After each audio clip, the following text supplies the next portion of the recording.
আসসালামু আলাইকুম, সবাইকে আমার চ্যানেলে স্বাগতম। আপনারা সবাই কেমন আছেন? আমি আল্লাহর রহমতে অনেক ভালো আছি। আশা করি আপনারা সবাই খুব ভালো আছেন। আজকে বেগুন দিয়ে ইলিশ মাছ রান্না করব, আর কীভাবে করতেছি সেটি আমি আপনাদের সবার সাথে শেয়ার করব। আমি প্রথমে ইলিশ মাছগুলোকে কেটে নিছি, কেটে ভালো করে ধুয়ে নিছি। তারপরে বেগুনটাও ভালো করে কেটে নিছি, কেটে সুন্দর করে ধুয়ে নিছি।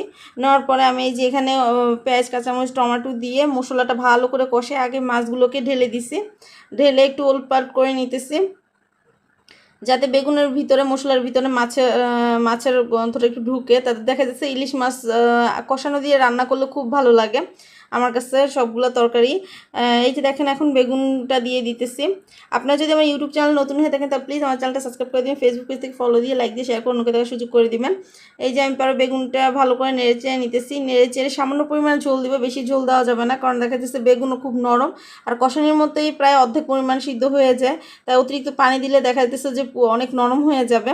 সেজন্য বুঝে অল্প সামান্য পরিমাণ পানি দিলেই হয়। অনেক সময় দেখা যায় কষানির মধ্যেও বেগুনটা হয়ে যায়, সেজন্য আমি ভালো করে কষায় সামান্য পরিমাণের পানি দিব।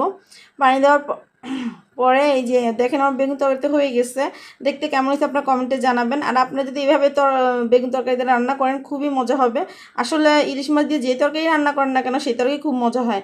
আমার কাছে খুবই ভালো লাগে বেগুন তরকারি। আল্লাহ হাফেজ।